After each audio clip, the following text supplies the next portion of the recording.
Indeed, it is well with our Lord, and it is well in our soul, and it's well with our soul when the Lord is in us. Sabi nila, payapa ang buhay pag ang Panginoon naghahari sa atin. And for our souls to be well in the Lord, we have to have the courage to change what should be changed. And we should have the serenity to accept what cannot be changed. And according to one quote, the wisdom to know the difference. Dapat alam natin kung merong dapat na baguhin, kung merong dapat na lang tanggapin, at malaman natin kung alin yung alin sa dalawa na yon. For us to continue to have wellness of soul, ang ating pag-aaral ngayon, pinamagatan natin mga katotohanan or facts of life na sana huwag nang problemahin o kaya tanggapin na lang para mabawasan ang hirap ng loob. Yan ang maiksing pamagat ng ating pag-aaral. Or facts of life that must be accepted for our souls to be well. Heavenly Father, we thank you for wisdom that comes from you. We now ask you to be our speaker. Lead us, teach us, heal us, guide us. Strengthen us, O Father. Bring us on another level of spirituality where we can appreciate you more, where we can have the courage to change things that must be changed, the serenity to accept things that cannot be changed, and give us the wisdom to know the difference. Lord, lead us. Quiet our hearts. Use your servant only as your instrument, but be the speaker. And may we, Lord, be blessed by your wisdom to the point of being more and more like your Son, Jesus. Thank you, Father. In the name of Jesus Christ, our Lord and Savior, we pray, anticipating and thanking you in advance for the many blessings you will give us. Praise you. Ecclesiastes 8:15. And I'll be reading mostly from the Contemporary English Version unless otherwise stated. So I think we should get as much out of life as we possibly can. There is nothing better than to enjoy our food and drink and to have a good time. Then we can make it through this troublesome life that God has given us here on earth. Life indeed can be troublesome, and people should balance this by maximizing enjoyment. Dahil sa kasalanan na rin ng tao, maraming tuwid ang nabaluktot, maraming liwanag ang dumilim, maraming bigat at hirap tayong daladala, at kailangan lang matuto tayo kung paano paparamihin ang saya at papakontiin ang lungkot sa buhay. To minimize pain, frustration, disappointment, even disillusionment, to minimize disorientation, inconvenience, there are some facts of life that should be accepted, even appreciated. Parang biyanan o manugang, hindi na pwedeng palitan, kaya dapat na lang tanggapin. At hindi lang pagtiyagaan, dapat tutunan na enjoyin. One fact of life is that people change. Nagbabago ang tao. Yung pinakasalan mo 30 years ago, iba na siya ngayon.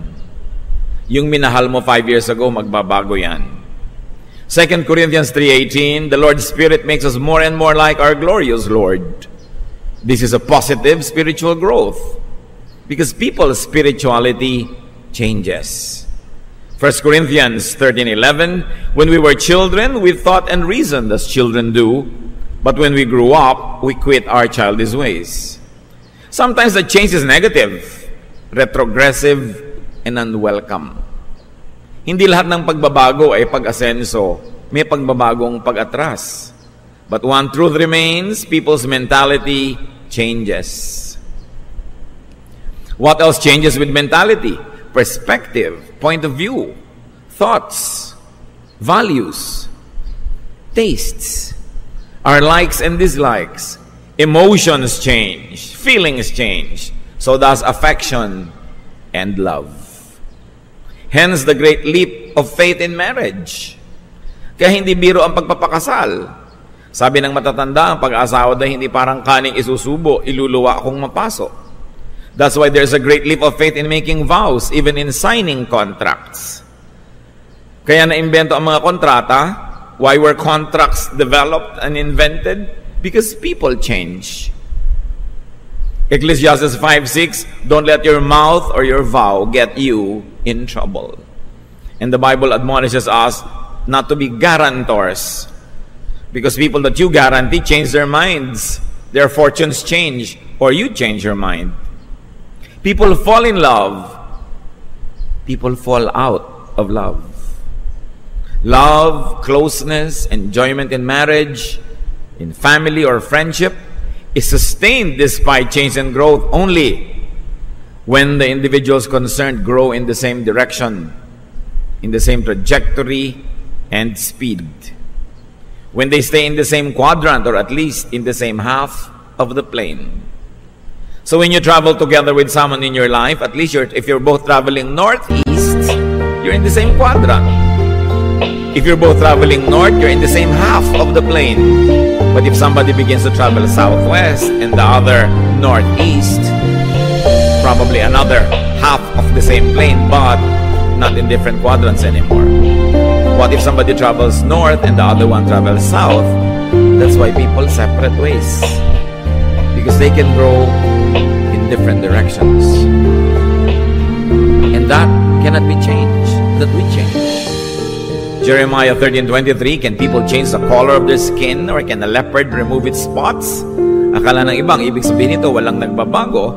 But this sense of permanence is more about natural or inborn, even genetic traits, not about those related with mentality or emotion that could be affected by the environment. With loved ones, hope and work for positive change, for change in the same direction, and for continuing oneness. But be ready for changes in others and in you. Nagbabago ang tao.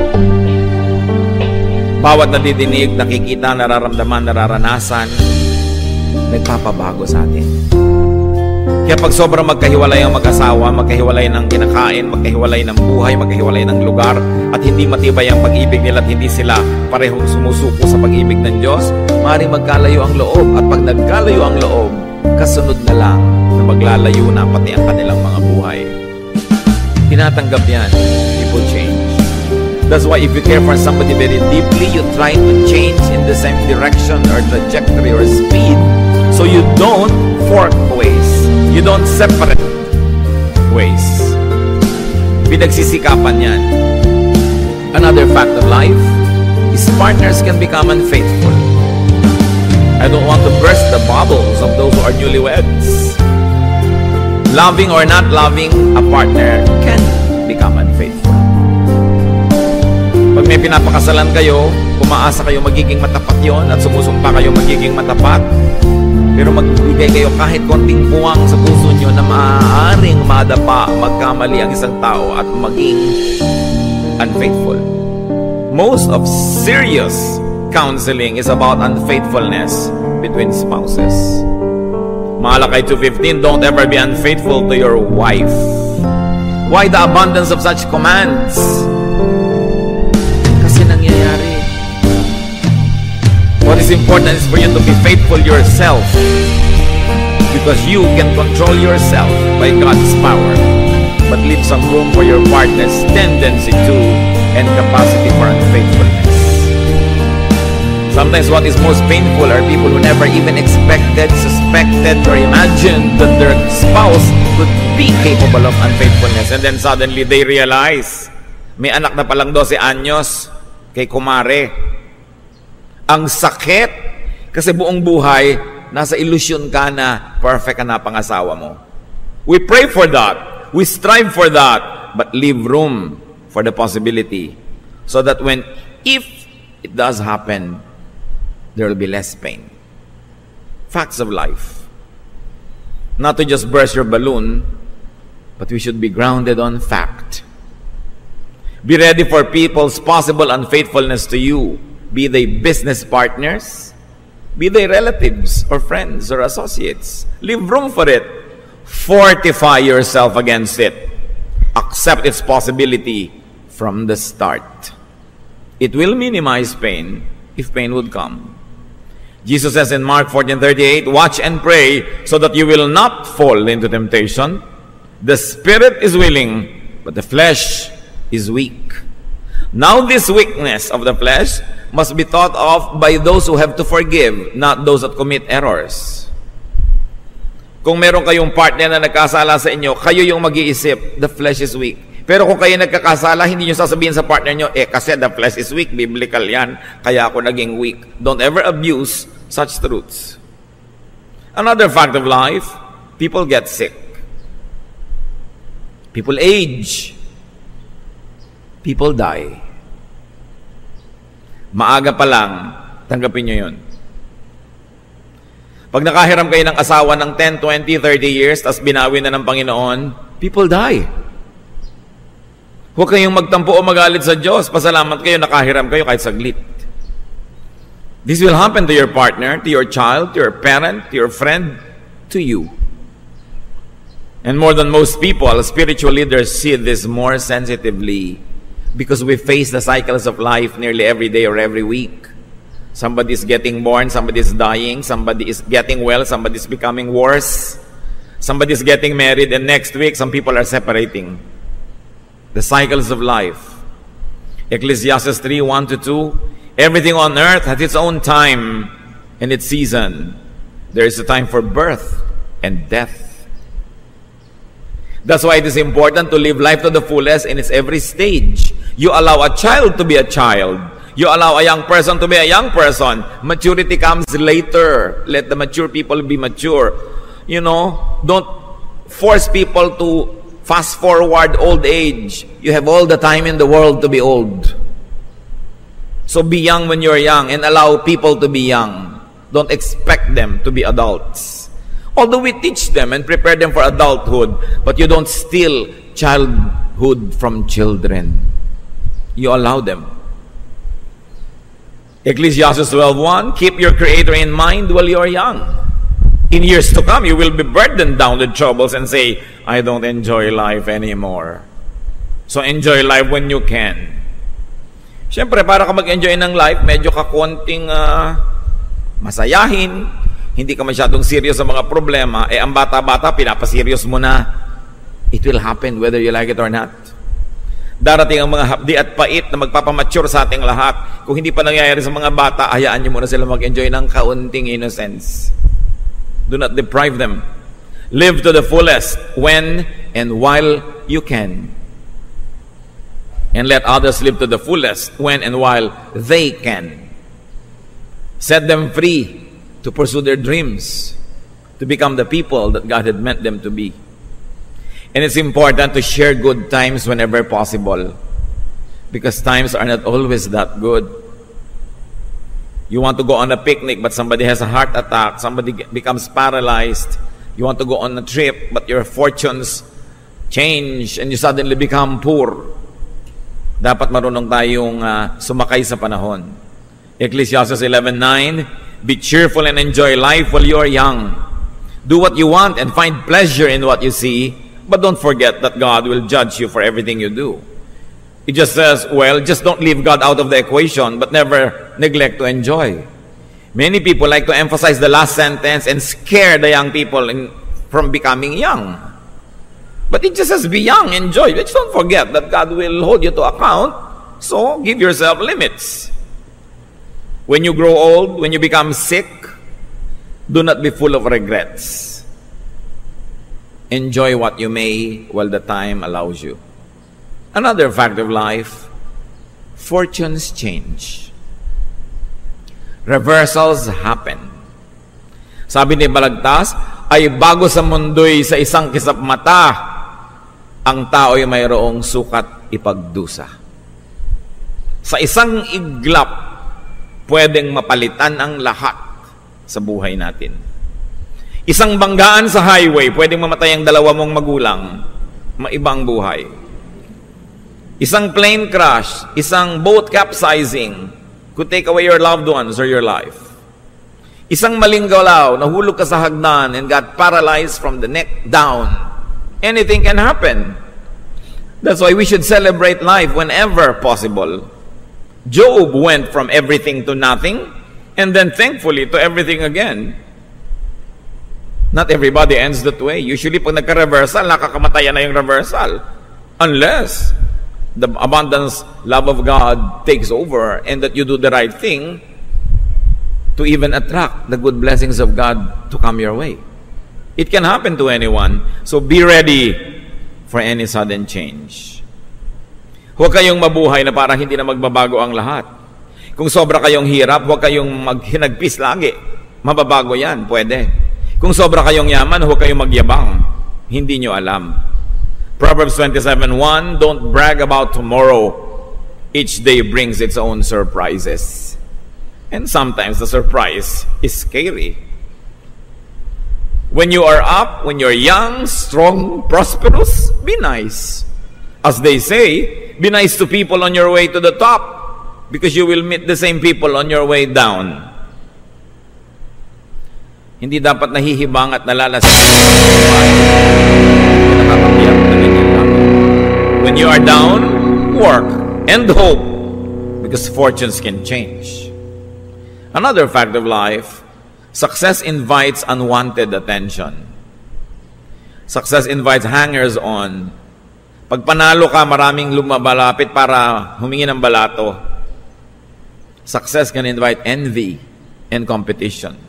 Don't think that when you become successful, things will be rosy. Success is given only to a few because only a few can bear the burden of success. Because so much burden goes with the terrain. May mga artista pa nagrereklamo, ang dami daw intriga. Gusto mong sumikat, natural, attra ka ng intriga. Ngayon, kung ayaw mong huwag kang mapansin, pumasok ka sa factory ng hopya. Sa factory nga ng hopya, may intriga din eh. Di ba? Ganon talaga yon. If you cannot bear the heat in the kitchen, get out. Ganon talaga. Proverbs 14:20, but you have lots of friends if you are rich. Siyempre yung friends na yon, open and close quotation. When you are famous or powerful, people pretend to be your friends. Success has many relatives. And when you're successful, jealousy will surround you. Kasama yun. Ecclesiastes 4:4, then I realized that we work and do wonderful things just because we are so jealous of others. This makes no more sense than chasing the wind. Most of the time, you want to excel not because you believe in excellence, but you only want to be ahead of the other person. You want to have the edge. So, you want to be successful, be ready for critics, for competitors and the wreckers. Most criticism comes from envy. So, kung nakikriticize ka, at least pasalamat ka napapansin. Kaysa hindi ka mapansin dyan. Another fact of life, love hurts. Akala mo love pink, kumisan lang yon sa simula. Sabi nga sa isang pelikula, bakit pag nagiging totoo ang pag-ibig, sumasakit na? So alam mo daw, pag nagiging totoo, nakakaramdam ka na ng kirot, nakakaramdam ka na ng selos, marami ka na mga hinahanap na wala doon, nagiging totoo. Love is a rose, yes, but it has many thorns. Jeremiah 17:9, the heart is deceitful above all things and beyond cure. Who can understand it? Especially if it is the heart of the one you love. You can find so much of it and so much discontentment because a loving heart is never satisfied. At ang pag-ibig ay sakim at aayaw ng kakabiyak o wala na kahit ano o ibigay mo ng lahat. Sabi ni Jose Corazon de Jesus. And that is why parents feel happy and at the same time sad when their children fall in love. Because they know that love will have its rose and its thorns. So when you love, when you fall in love, expect to take the thorns as well as the roses. Another fact of life is that only one wins, and it's usually the opponent. Why? Statistics will tell you that the opponent has more chances of winning because there are many. Marami kang kalaban eh.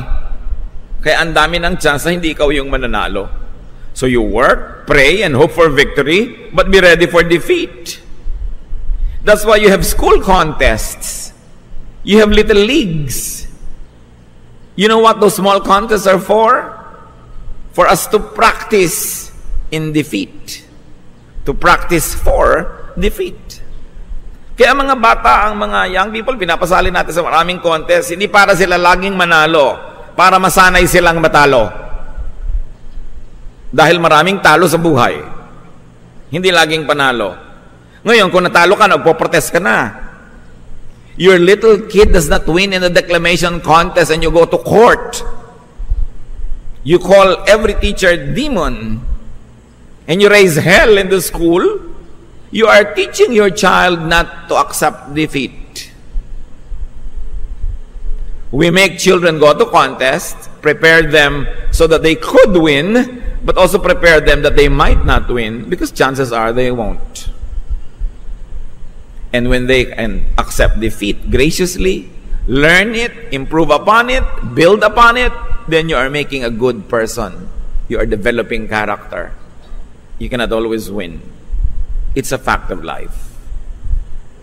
Dapat sinasanay. That's also why most of the time we allow our children to have pets. Because the lifespan of pets is much shorter than our own lifespan. And so if nature would take its course, the pet would die ahead of our children, and our children gets their practice in bereavement because people die. Nagpa-practice tayo sa mga pets.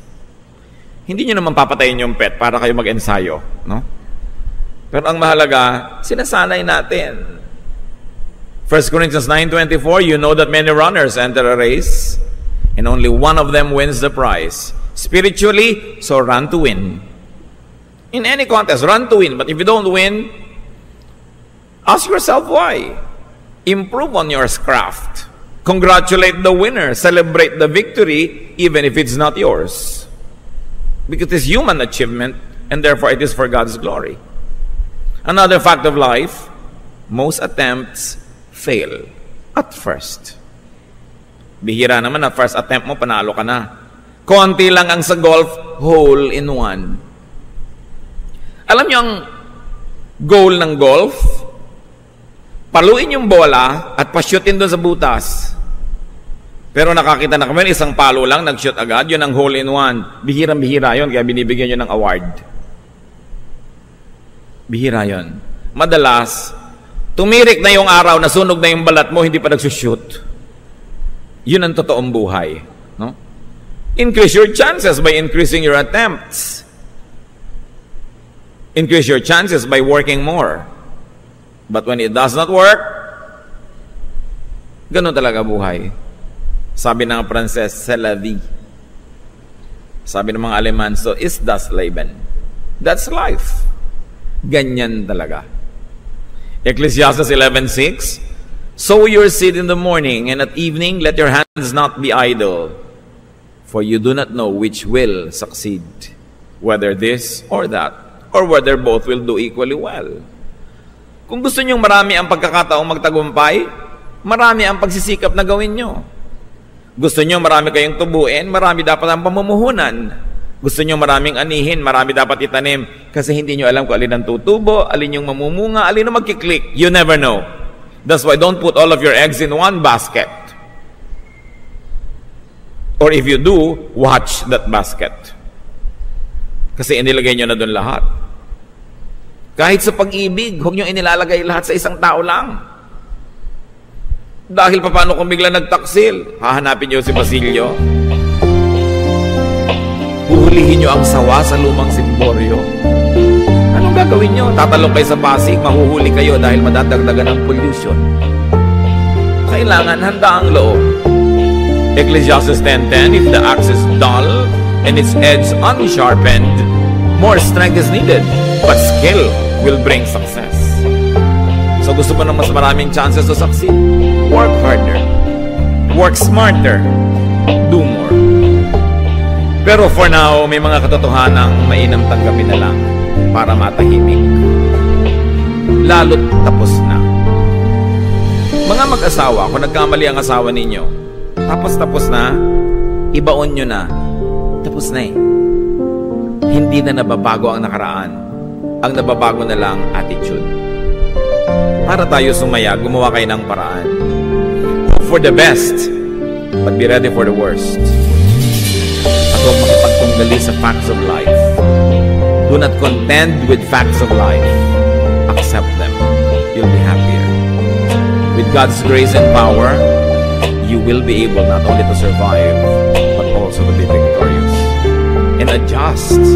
Adjust to any situation you're in. God has given man great resilience. Hindi natin kayang sukatin ang lalim ng pwede nating sisirin, taas ng pwede nating liparin, lawak ng pwede nating puntahan. Huwag niyong lilimitahan ng Diyos. Ano man ang kalagayan nyo ngayon, baguhin nyo kung hindi nyo gusto. Kung hindi nyo mabago, tanggapin nyo and build upon it. Get on with life. Live life to the full. Sabi ng Panginoon sa John 10:10, I came that they may have life and have it to the full. And Philippians 4:13 says, I can do anything through Christ who gives me strength. So you can change what needs to be changed, and you can accept what cannot be changed. Accept these facts of life and live more happily. And when you're happier, you make more people happy, and you glorify God more. Dear God, thank you that we have you. Thank you that because of you we can have peace. Because of your enablement, we can change the things that we should change. Through your wisdom, we can recognize what needs to be changed and what needs to be accepted. And by your power, O God, we can accept what we cannot change. Teach us to adjust. Teach us to complain less and less. And to celebrate life, to look for things that need to be celebrated and not focus on the things that are not there. Lord, as we continue to enjoy the life that you lend to us, allow us to glorify you with fruitfulness, with good deeds, and with happiness, not complaints. Teach us to strive to be happy. Father, we thank you in the name of your Son, Jesus. Let's continue in the spirit of prayer. Bow your heads before the Lord in silence and ask God for more personal guidance, enablement, correction, and healing to accept the facts of life. Lord, in silence, speak to each one of us according to our circumstance.